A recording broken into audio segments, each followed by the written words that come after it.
Good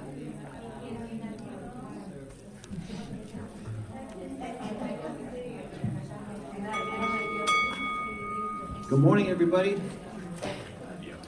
What we'd like to do is start about 5 minutes early so the folks who are tuning in at home can check the sound and so forth. So for the next 5 minutes, here's some music from John Shepherd.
If you will, please join me in lighting the chalice. The words are in your order of service.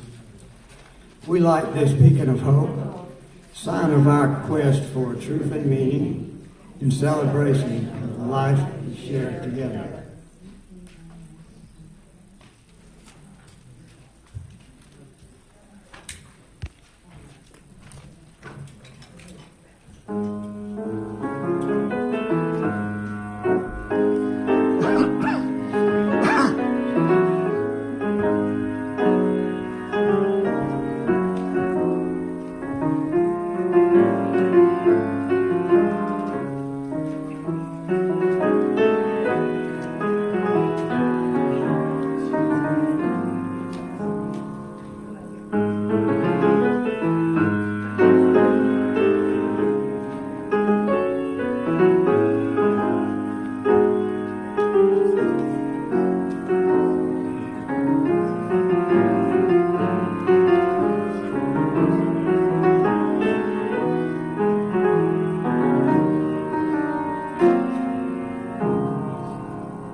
Welcome to the Unitarian Universalist congregation of the Low Country. Those of you who are members and have gathered here together, you know why you are here.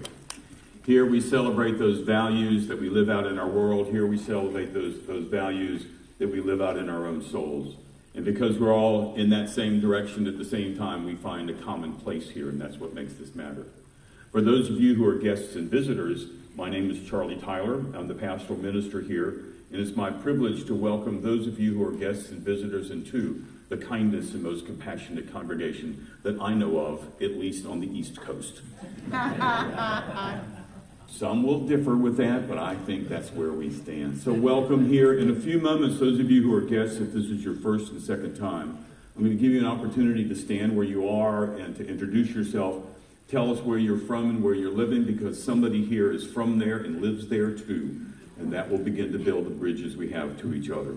But before I do that, I want to take you through a number of announcements that are in your bulletin, just to hit the highlights of them because I think they're quite significant. You'll see on one of your pages coming soon is our October theme, Heritage. That Sunday, October 15th, Reverend Pat Jobe will be here. Most of us know Pat. If you do not know him, you're missing out. You want to come. He's a great guy, and I look forward to hearing from him. You see that the UUCL, that's us, is forming a writing group. You might like to be a part of that. October is LGBTQIA plus History Month, so continue to follow up with that. There's the program that will be held on October 14th from 10:30 to 2:30 concerning the Stonewall riot. That documentary will be shown here.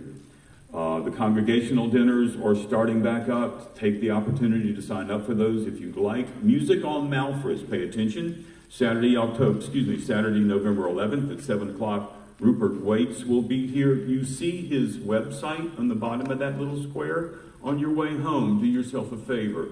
Google it, listen to some of his stuff. He's really, really good. We're going to love having him here. There's the small group dinners that I've already mentioned once before, and also the Path to Belonging. Ann Harrison and I will be gathering together for that step into understanding who we are as a congregation and what it means to be a member here and how we might be able to support each other in it. We have already 18 people that have committed to come. That's about a 15% increase in our congregation. Those of you who are wondering how our growth program is working, there you go. So I hope we see even more people there, and I'm looking forward to Ann and I taking time together to talk about this fabulous group of people and how we might be able to benefit from each other. I think that's all the announcements I need to bring to your attention. If I've forgotten something, let me know later on. But for the moment, except for one, I have forgotten one. Just one. This one. It's just the one about getting us into the Halloween spirit with this trunk or treat thing that we're going to be doing. Right now I've got about 4 or 5 people who have signed up or told me that they'll help with it. But we really need about another 10 in order to make this thing work. So what I need is for people who can get into the Halloween spirit with a friendly costume, they'll be willing to come here on Saturday, October 21st, in the afternoon from 3 to 5 in our parking lot. We can have some fun together. We will bring, with your car or with a trunk. We all need a trunk of a car to open up, decorate a little bit, and fill with some things we could hand out to whatever families and children come. And that's the whole thing, is what we're trying to attract young families and get them interested in us, or at least let them know where we are. Particularly that complex next door. We believe that there's some young people living over there, and it'll be so easy for them to just come across the parking lot and meet us. So we need some friendly faces, and please see me after the service today if you can do that. And if we have enough people to do it, we'll do it. If we don't have enough people to make it happen, then I don't think we can really pull it off. So thank you. So, Ann, I want to remind you that Lynn and Gordon drive a Tesla. That means they have 2 trunks. One in the front and one in the back. Just saying. So, guests and visitors, are there any first-time guests, second-time? Would you please stand, sir? Introduce yourself to us. First of all, I'd like to introduce my mom, Brenda. She lives in Sun City, and this is her first time at a UU service. My name's Brian, I'm your son. I'm here visiting. I'm a member of the UU Fellowship of Waco, Texas. Welcome. And Mom, you're a brave woman to follow your son here. Thank you for your courage. Yes, ma'am. I'm Nina Weber, and this is my husband, Bill Weber. We're from Long Island, New York, and We've been members of the Unitarian Universalist congregation at Shelter Rock for over 50 years.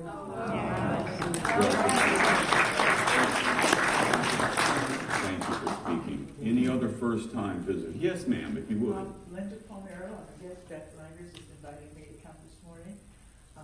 Miss Snowbird, half the time in Long Cove and half the time in around Pittsburgh. Welcome here. Welcome. Good to have you. Others? First-time, second-time guests that would like to stand and introduce themselves. Thank you for being here. This is a place where you will find your own security in your own home, and you will find a place for you and your heart in this spot. Thank you for taking time to be with us here. In a moment, Mary Lenney is going to bring opening words, but I'd like to take a moment to introduce her to you. Mary is a member of this congregation. Just as we were talking before we started, she said, "This is my life. You are my life." That's what happens in this place. We become each other's lives. Mary is a native of, I can't even read my own right. Okay. Massachusetts. I'll stop there. She's the oldest of 4 children, grew up in a Catholic family. One of the first things that she says about herself is, "I have been sober 41 years." And that's a remarkable statement and a remarkable work in her. She's been...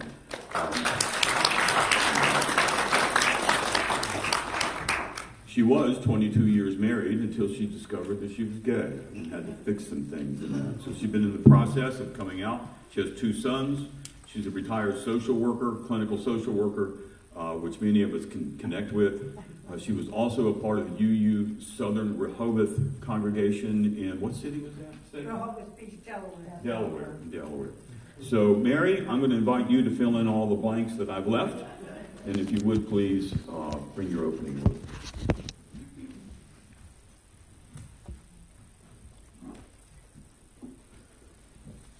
Morning.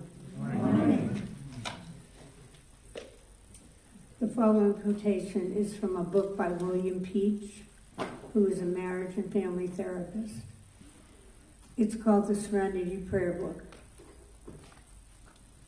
Whatever your spiritual orientation, there are values that give depth and meaning to life and call each of us to acts of love for others and our planet.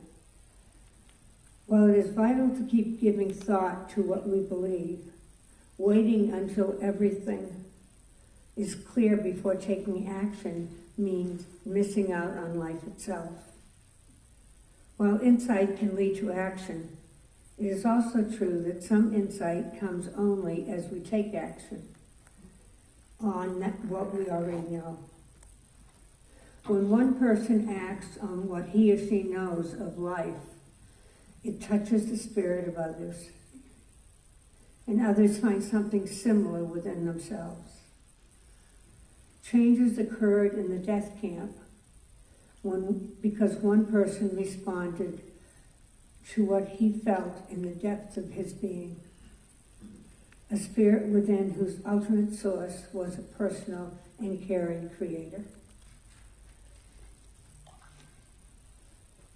I'll keep going.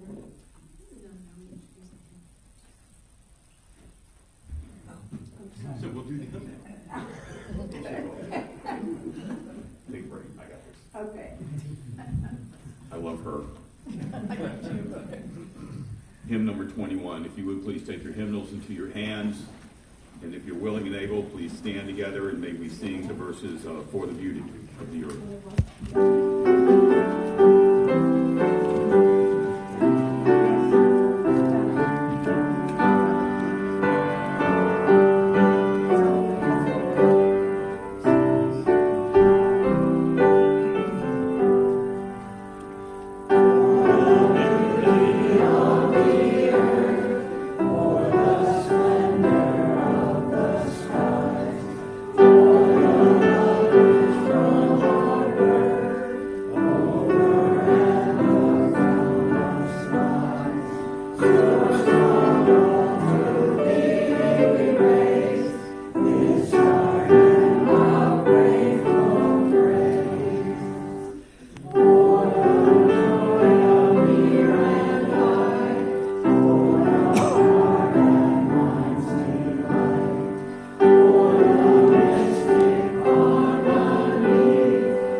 seated. So before we take the next step with the Time for All Ages, I noted the irony of this young lady down here with the camera who came up to me a little while ago. It's Carol Ware, a member of our congregation. And she said, pretend I'm not here. And she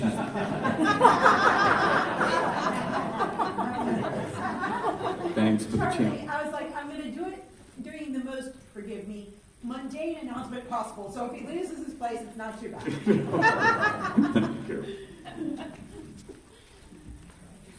You're hard to not notice, Carol. We love you. As Unitarian Universalists, we will join with other people this week on Wednesday, October 11th, in recognizing National Coming Out Day. And this is a day that was first celebrated in the United States in 1988. Coming Out Day was promoted because it was believed that people would be far more likely to support LGBTQ equality under the law if they actually knew someone who was gay or lesbian or bi or trans. It's an annual day of awareness that was created to support anyone who's coming out or who already has come out of the closet. And as I say this, that we will recognize this day, I want to say that also at the same time, we are very much aware that our society supports heterosexuality and cisgender as the norm. So any other way is viewed as something that deviates from what is standard and expected, which means that heterosexual people and people who identify with the gender that they were born with never have to come out. There's no parallel public expectation for people who aren't queer to make big announcements about who they are and how they show up in the world.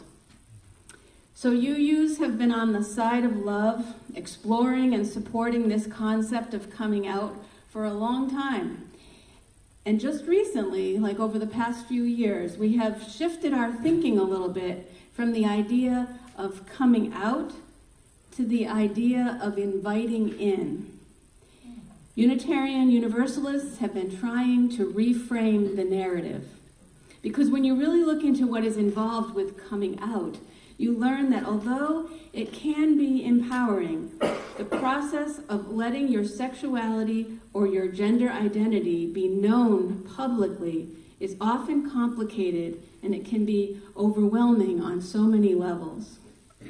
There's a pressure on LGBTQ individuals to confess their identities to the public, which often leads to this feeling that if they don't come out, it's as if they are somehow being dishonest or weak or hiding in closets. So as a faith, we have begun to embrace this concept of inviting in, which means exactly what it says. You invite people into your world and you share your experiences and your feelings only with those who you want to share them with. And this shifts the perspective. It gives the power to the person sharing the information rather than to the entitled person who is receiving it. The person sharing gets to decide how they want to define themselves and the terms on which they want to be who they are. This idea of inviting people in and sharing when you are ready, something that is so sacred and personal, feels much more intimate than that idea of coming out. And it's in this light that Mary Lenney, a member of our congregation, is feeling safe enough to invite us in.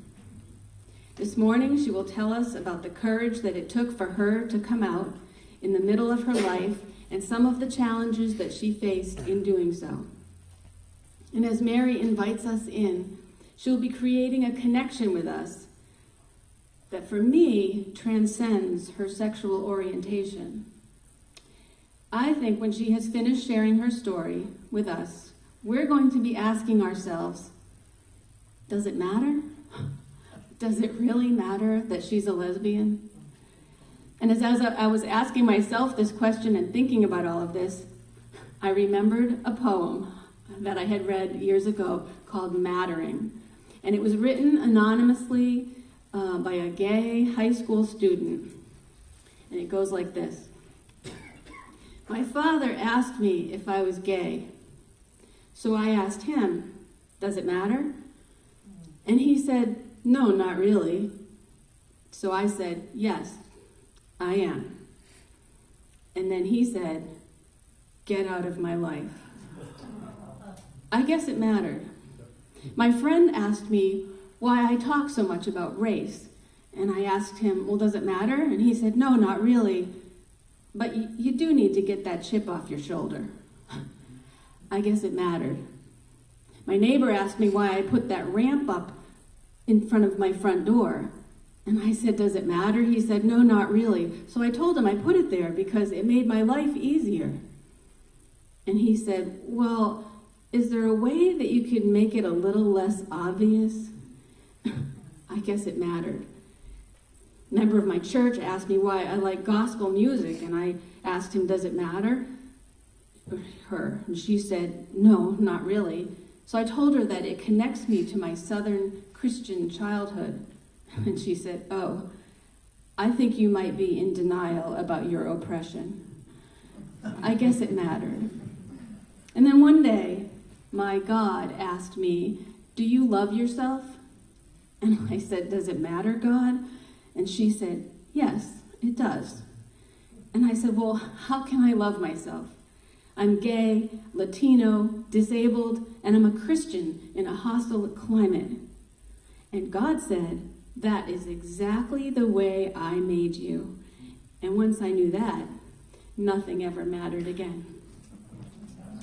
Well, when we do what Mary's going to do today, when we share essential parts of ourselves, it is an act of love and it is a demonstration of truth. So let's all embrace coming out or inviting in or whatever you want to call it, because creating safe spaces for us to share our stories with each other is what it's going to take to lead us to equality. And that is really what matters.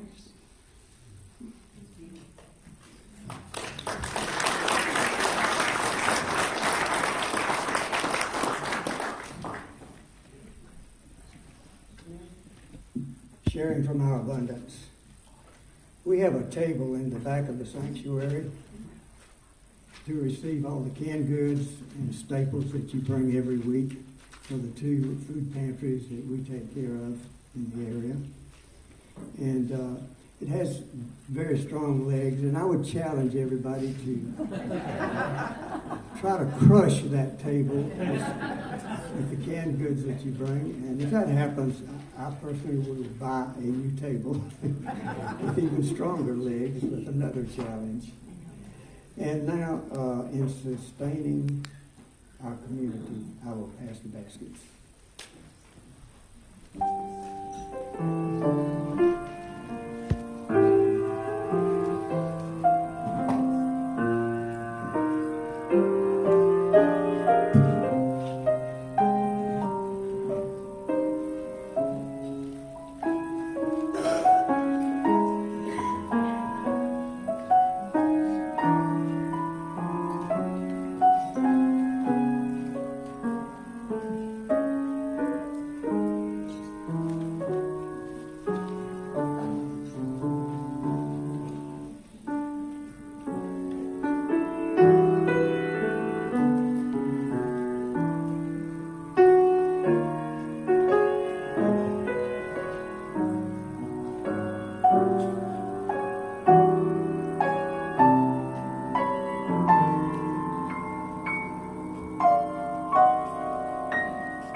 is the time we share our joys and concerns.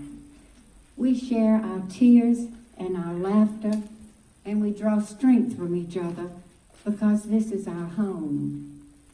If any of you have something to share, and we ask you not to make announcements, political or otherwise, come forward, tell us who you are, take a stone from the basket and share what you will, and then put the stone in the can.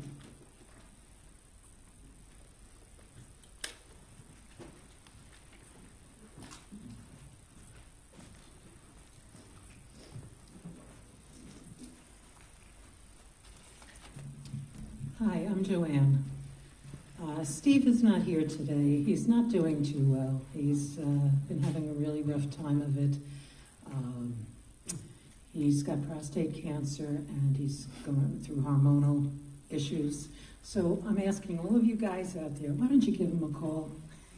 He needs someone to talk to, okay?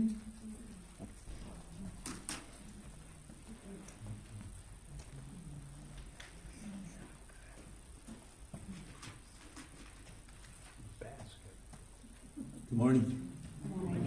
I'm Clay, and I want to thank George for getting out, 2 weeks ago, and admonishing us to go to the SUJA meeting in Columbia. And so Lynette and I went yesterday. It was an all-day meeting, and beautiful Saturday. And we learned so much. It was such a joy to see 10 congregations, UU congregations across the state, talking about justice, social justice. And it's probably a group of 60. Apparently this is the first time in 20 years that UUers have gotten together. So it was a big meeting, a very important meeting. I learned a lot. It was quite a joy. And I hope we can continue to support SUJA. And just so you know what SUJA is, I gotta even actually look at it. It's the South Carolina Unitarian Universalist Justice Alliance, SUJA. It was great.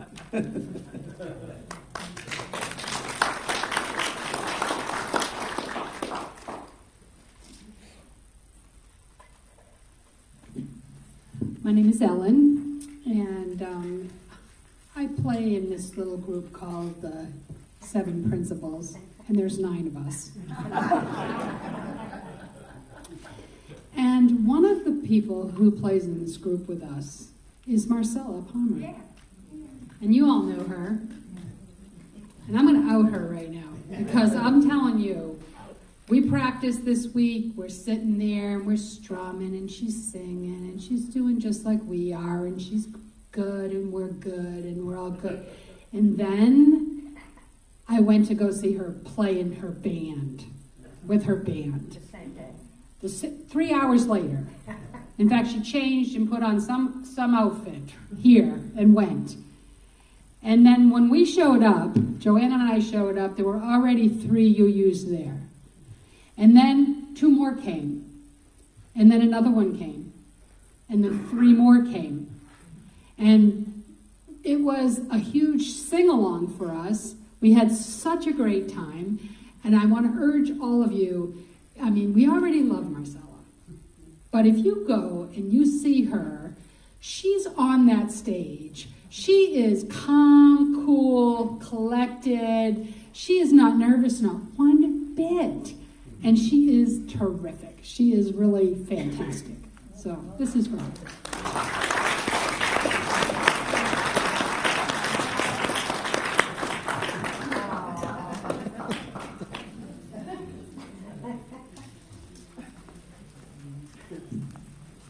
Hi, my name is George, and I didn't want to step up here, but I felt I had to because of what's going on in Israel. I have 2 close friends from my past, Alan and Judy Gross, who are in Tel Aviv. Alan was the individual who was kept hostage for 5 years by the Castro administration some years ago from Maryland, where we lived at the time. And all I have to say is that there's nothing good that is going to happen in the near future or even beyond that But the concern that I have, and we as Unitarian Universalists should understand that peace is a long way away from Israel and Hamas and the Palestinian people, a fair chance for the Palestinians.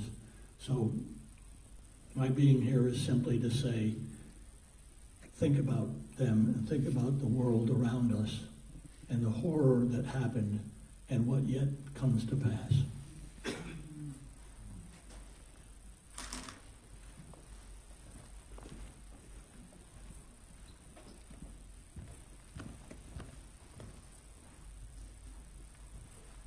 Hi, I'm Brian from Texas, and the reason I'm visiting is that I lost my father last Monday.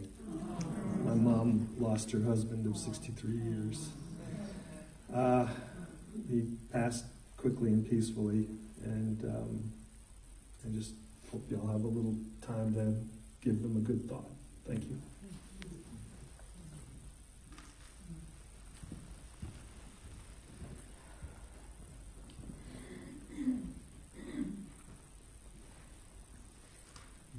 Well, I'm John, and I can't be silent about another wonderful band that I went to see also Friday night, playing around the corner from Marcella's band, was Buddy's group of 5 jazz band called Domino Theory, and they're fantastic. We were at Uncourt, which is in Moss Creek. It's possible now that Buddy and his band might come and play with me some Sunday morning. So they're trying to get that together. And there were lots of us there. I've never counted, but there were many people. So it was a wonderful group and wonderful. It's their jazz is listenable. It's not really what you call progressive jazz. They play lots of tunes that you can discern among stuff. But we hope to get them here. And it was a wonderful thing to hear them.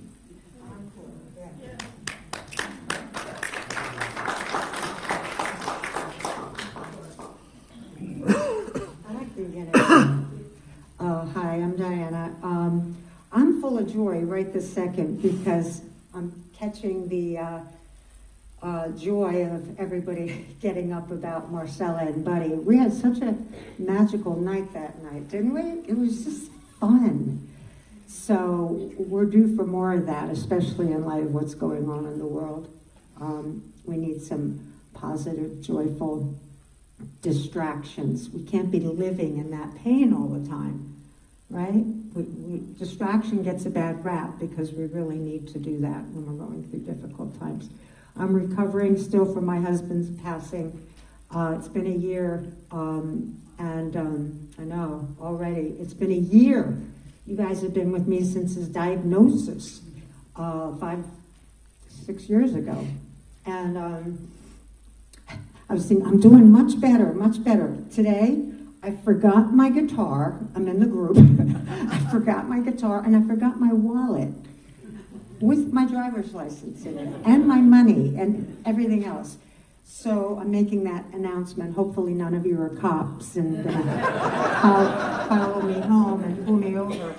But anyway, life is messy, as we know, and life is a mixture of sunshine and pain. So I'm glad to be here today.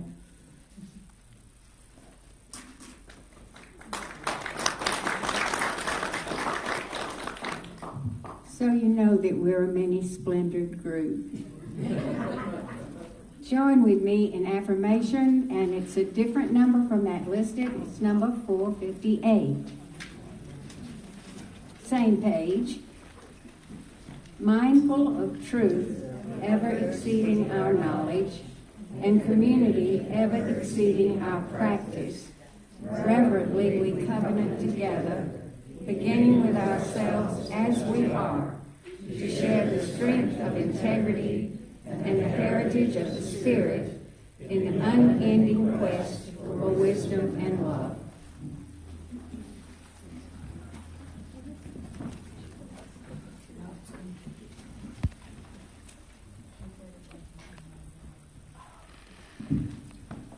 I'll start with saying I'm very nervous. That somehow helps me. And I just need to take a sip of water. We told you not to be. We're safe. Is this right, too? Yeah. My recovery from alcoholism. I guess not. My recovery from alcoholism plays an important role in my coming out.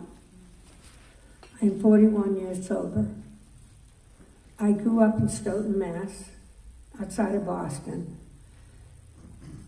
I was the eldest of 4 in an enmeshed Irish Catholic family.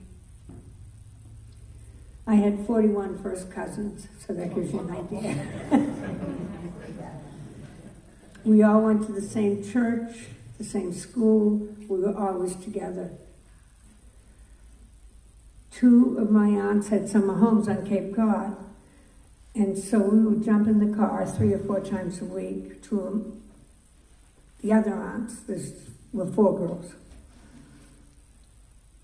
And we'd spend our days at the beach.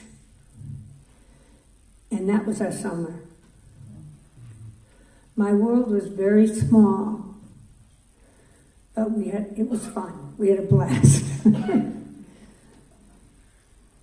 The only thing I knew about gay is when we'd go down to Provincetown, and we'd see some of the flamboyant men, gay men, and we'd giggle or whatever, I don't know. But we didn't pay much attention to it. We didn't think about it.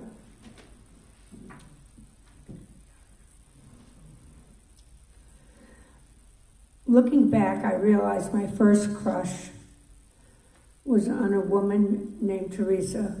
Well, she was 15. I was probably 16. And I met her at the beach. She was there for a couple of weeks. We had a blast. We went swimming. We hung out. She then had to go home, and she lived about an hour from where I lived in Stoughton. So we decided to write letters, which we did. I'm not sure how long that lasted. What I remember of her is this very long braid that went halfway down her back. And she was just beautiful, I thought. But it didn't occur to me, other than that she was a friend. When I was 15, we moved to Connecticut, just outside New York City. My world opened up. I had a blast in high school. I would often skip school. I got caught smoking in the ladies' room and was expelled for 2 weeks. That's the kind of thing I did. I loved to kind of get over. And when I got in trouble, I adored my dad, and I know he adored me, and I would be able to con him out of punishing me every time. At one point, my sister said, "Why do you never get punished? Why, I get punished all the time. Why don't you?" And I said, "I don't know."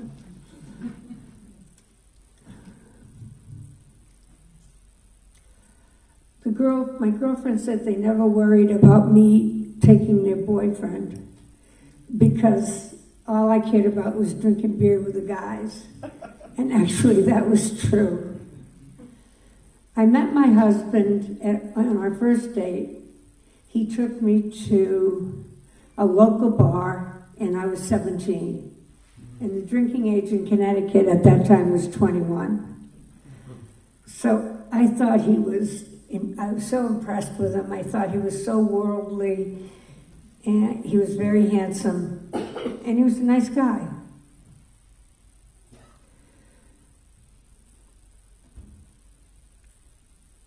We married when I was 18 years old, And we set up a happy hour and began drinking every evening.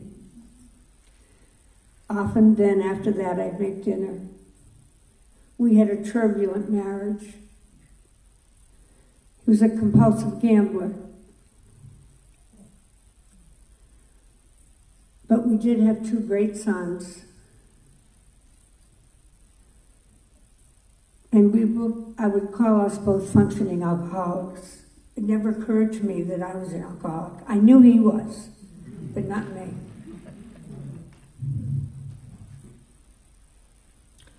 So we did all the usual things you do when kids are growing up, CCD at church. I led the Cub Scouts for a couple of summers, and we loved our boys very much. But I realize now that there were numerous times I wasn't emotionally available for them. After 16 years of drinking, I realized I was an alcoholic. And with the help of a therapist in AA, I slowly began to recover. I then divorced my husband when I was 3 years sober, and my boys moved in with him. They were angry. They were 15 and 18. And I was disrupting their lives.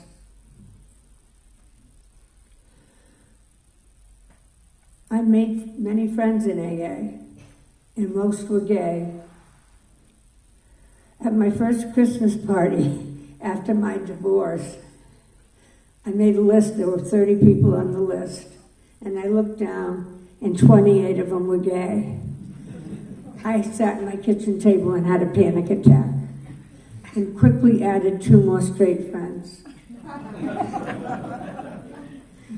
So I went to my therapist at the time and said, it doesn't mean anything. It doesn't mean anything. And she said, I don't have 28 gay friends, Mary. And the bottom line is I was comfortable. These were all women lesbians, and they would say to me, why are you always hanging out with us? And I'd say, well, you're so advanced, you have great careers, you're ambitious, whatever. And I'm still in denial. But I love being with them.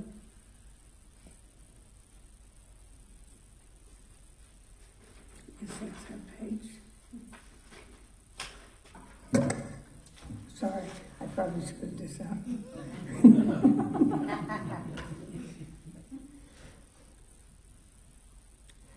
After that, I said to her, do you think I should start dating women? And she said, I think that might be a good idea. And so I began doing that. But the ones I dated in Connecticut were mostly unavailable. I think that was unconscious, I think it was like still, this can't be happening. And so I was talking to a friend of mine on Cape Cod, and Janie said to me, are you dating? And I said, yes, I'm dating. And she said, who are you dating, men or women? And I said, woman. And she said, will you come up to the Cape, and I will introduce you to every lesbian I know. Janie wasn't a lesbian. I actually think she was, but she hadn't been able to come out. So she took me to my first party, and there were 35 women there, or 35 or so.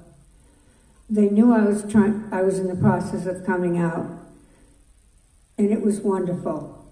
I was home. They shared their stories. They just encouraged me and told me how they discovered it was the right thing for them. Then in walked Rebecca. She was this tall, beautiful, dark-haired woman. And I was smitten. We spent most of the afternoons and evenings together.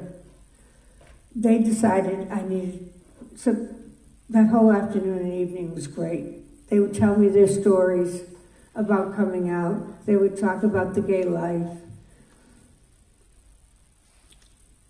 And so they said, let's go down, all of them. We were in Wellfleet, and said, let's go down to P-Town. And for those who don't know it, that's Provincetown. Let's get down to P-Town dancing at the women's bar. And so we did, and I danced with Rebecca all night. And tradition, at least at that time, was you go dancing and then you go across the street to get pizza. Everybody did it. It was just what you did. And so we did, and Rebecca and I talked. She said to me, "When are you coming back?" And I said, "Soon." My parents at the time summered on Cape Cod. And so I had a good reason to come back.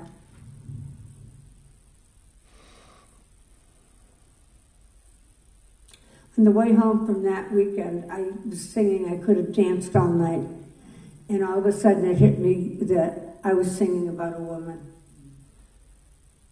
And it was nice.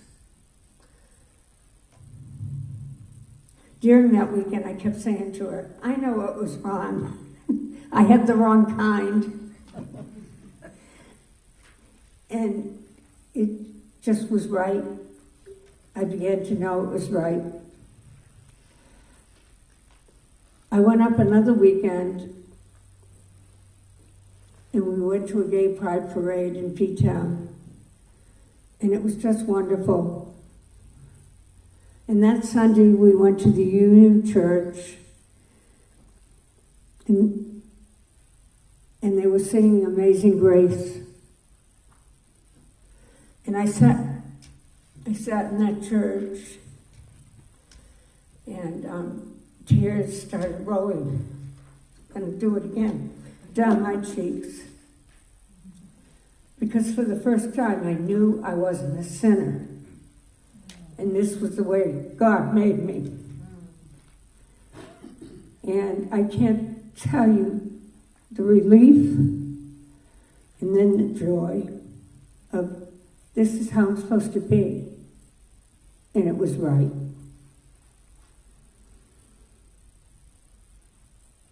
That fall, we had a lovely 6-month affair. But that fall, I had to come back to Connecticut where I lived. I mean, I wasn't always on Cape Cod, but... And I had to start school because I only had a high school diploma.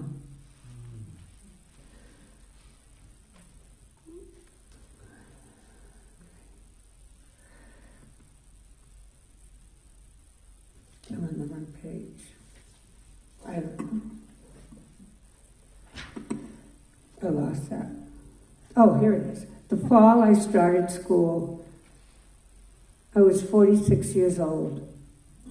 And I began 8 years of schooling, working full-time, from 8 a.m. to 8 p.m. every single day, including weekends. My friends knew not to call me. One time my sister called me and said, "I'll talk very fast, I promise." Because the rule was you couldn't call me. I had too much work to do. I loved school. It was where I belonged. First, I got my human services at Springfield College, and then I went to UConn School of Social Work. And I was trained psychiatrically, which is what I wanted. On summer breaks, I'd call my friends and say, "Okay, it's break time.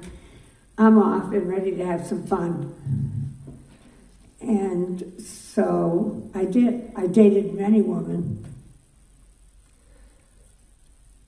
I had a few flings after that affair,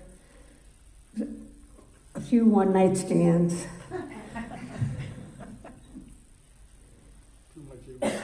But it was a process. It was almost like I was a teenager. And it was wonderful. I then decided to come out to family and friends. I lost 2 male friends that I liked very much, and it saddened me. I knew that it was then time to tell my parents, and they were on the Cape. So I drove up. I told them I was coming for the weekend, and I drove up put my suitcase down, didn't bring it to my room, didn't unpack. I took them right into the living room and I said, we need to talk. They both sat down and I told them kind of what I'm telling you, probably in a little more detail. I stood up and I said, do you want me, I'm going to cry, do you want me to leave now? Because they were my mom was very Catholic. And they both came up from each side of the room and put their arms around me and said, we love you very much, and we do not want you to leave. And so my mother went in the kitchen and got a glass of wine. And let me tell you, I could have used one, but I didn't drink. And my dad, who was so funny, goes, do we have to talk about this all weekend? And I said, no, Dad, I just wanted you to know that was what mattered to me, that you knew.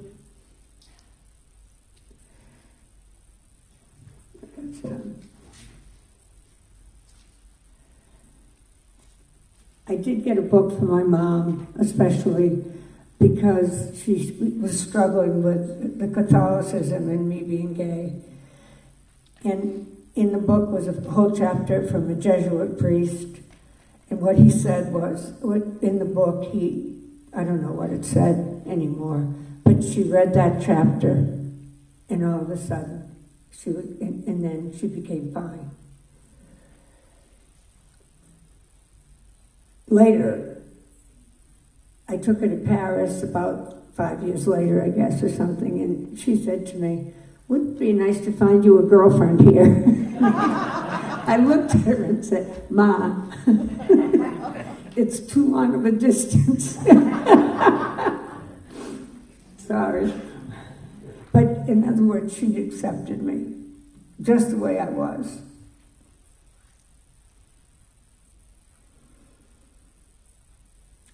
At 70 years old, I fell madly in love. We fell madly in love. It was wonderful. We dated for some time, but she couldn't commit to a relationship, which is what I wanted. She had had 2 bad relationships after long-term ones that ended very badly. And she went into a major depression each time it ended. Excuse me. Those are cheers for Mom. So I was devastated with grief.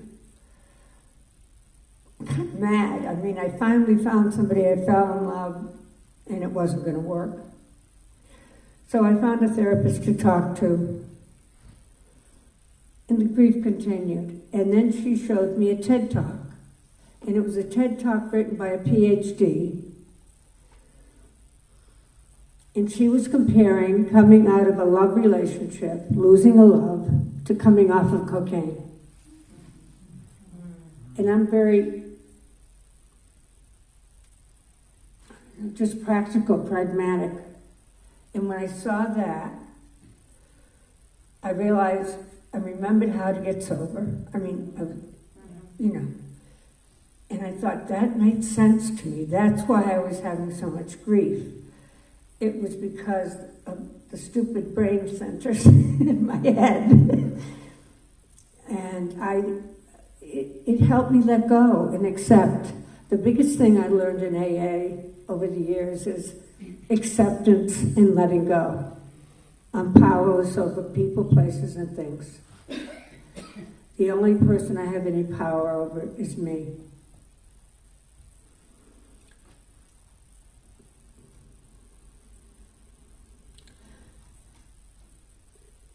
So I was a little lost, and friends brought me to the UU Church in Rehoboth Beach, Delaware. And I found a home. And I started going to the church every week. I started getting on committees and getting involved and met some great friends, both gay and straight. And the thing about Rehoboth is it's like a gay mecca. And so it's very accepting. You can walk down the street holding hands, you know, and nobody's going to throw you out or whatever.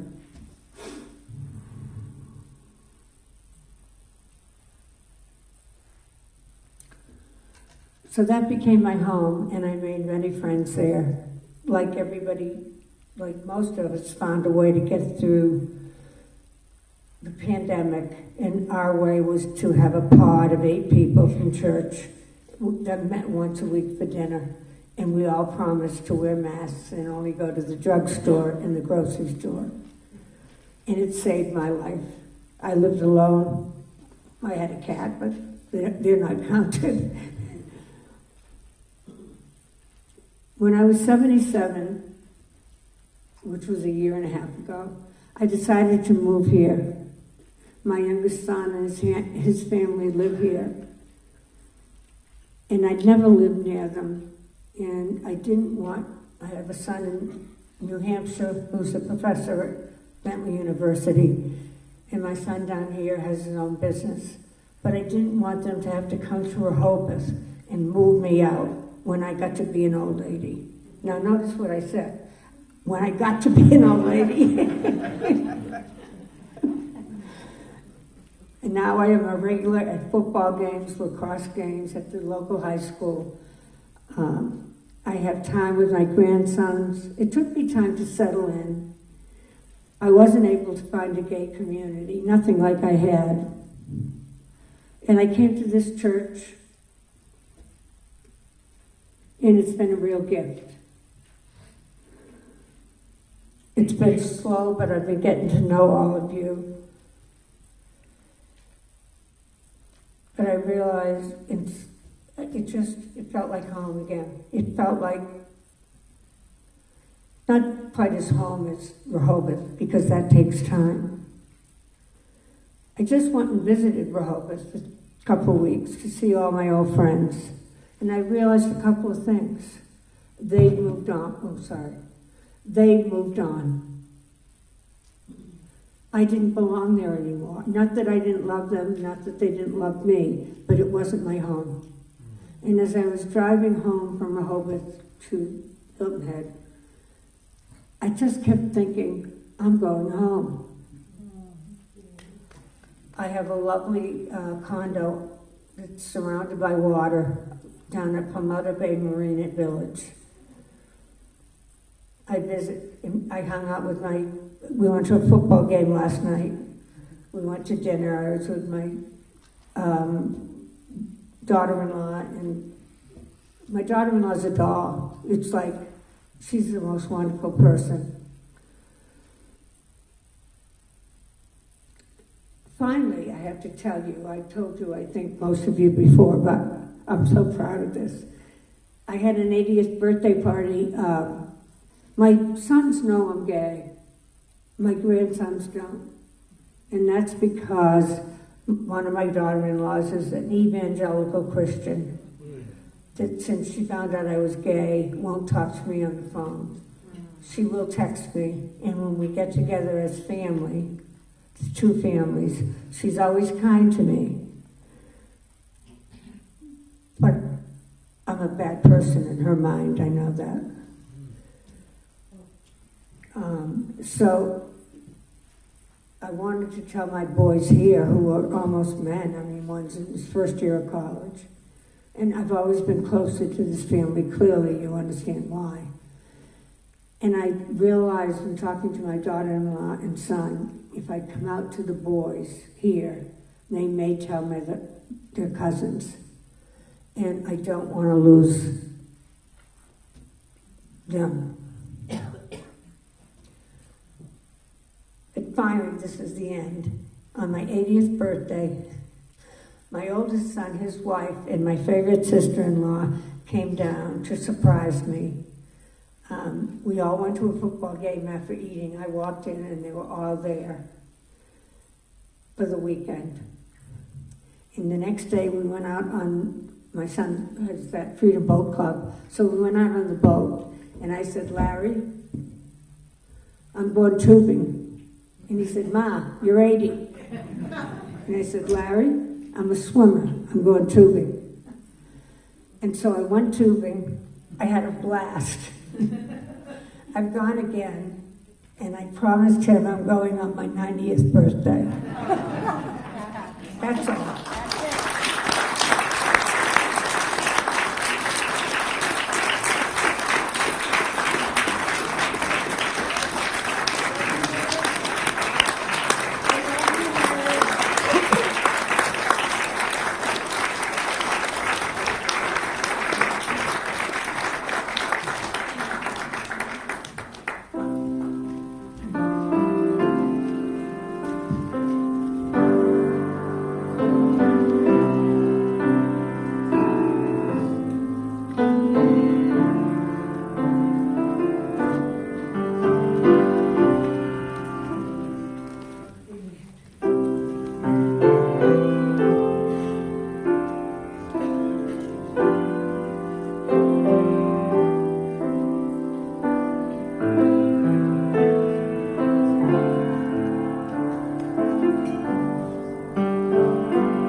Yes, with the 7 principles. It sounded like Mary had a heavy load throughout her life, but she has finally found the peace, and we're very happy for you, Mary. Thank you. This chorus is, we're going to do it 4 times at the end, and it says, easy, easy on my soul, and if there's a light, won't you shine on me now? If you can remember that, you'll hear it a few times before the end. Feel free to sing. John.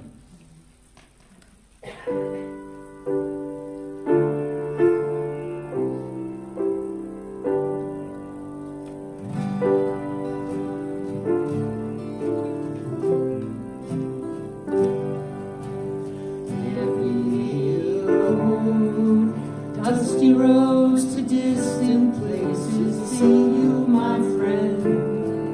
Been walking for miles, I give you love.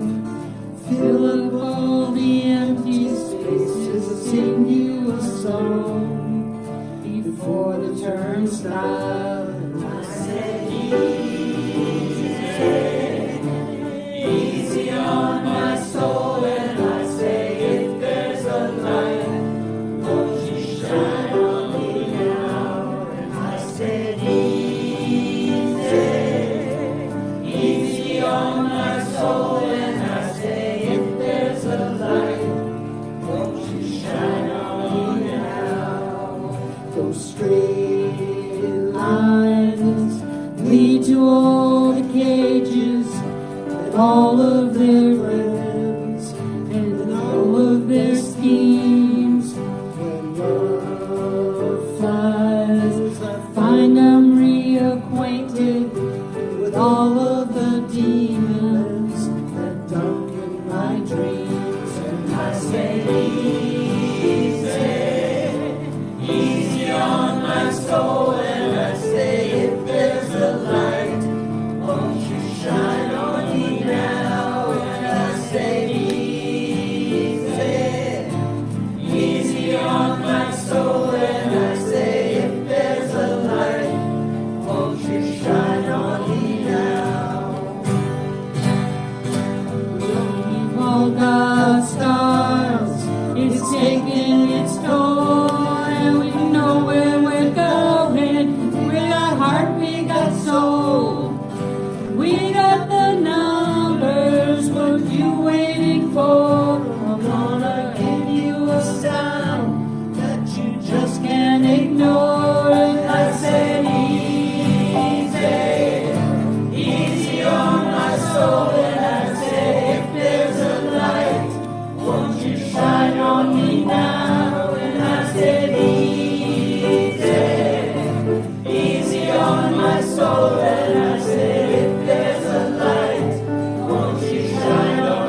course, you are easy on our souls too. Thank you for those words in that song. Before I move into some of the announcements, I want to underscore, George, I want to come back to your comment on the issues that are taking place in Palestine. I was reading an article earlier today that across our country, law enforcement officers are beginning to pay very close attention to the Jewish settlements, synagogues, places of gathering. So things are not good in our country in that matter, and that means we care about that too. So George, thank you for underscoring this.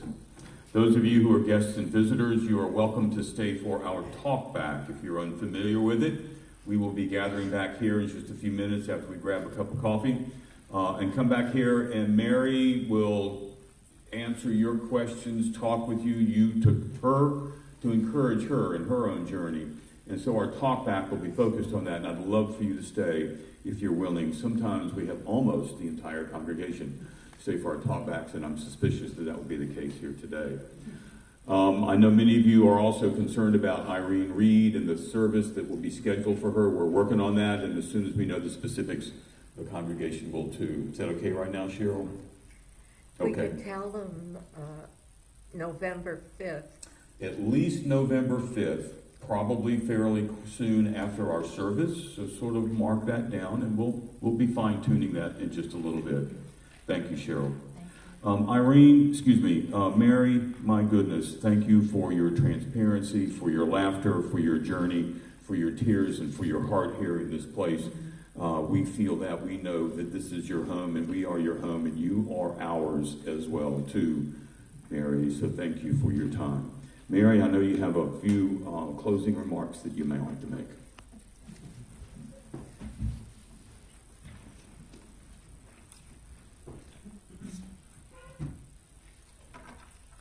My closing words come from a UU meditation on hope by Teresa I. Soto. Bring your broken hallelujah here. Bring the large one that is beyond repair. Bring the small one that's too soft to share. Bring your broken hallelujah here. I know that people have told you that before you can give, you have to get yourself together. They overstated the value of perfection by a lot. Or they forgot. You are the gift. We all bring some broken things, songs and dreams and long-lost hopes.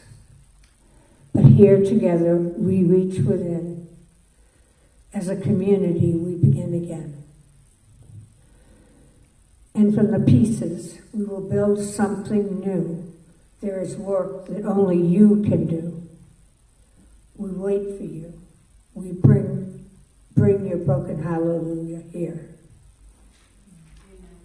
Amen.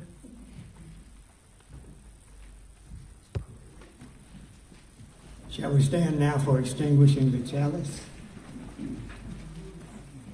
While we extinguish this flame, we still carry in our hearts the light of truth, the warmth of community, and the fire of commitment until we are together again.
Thank you.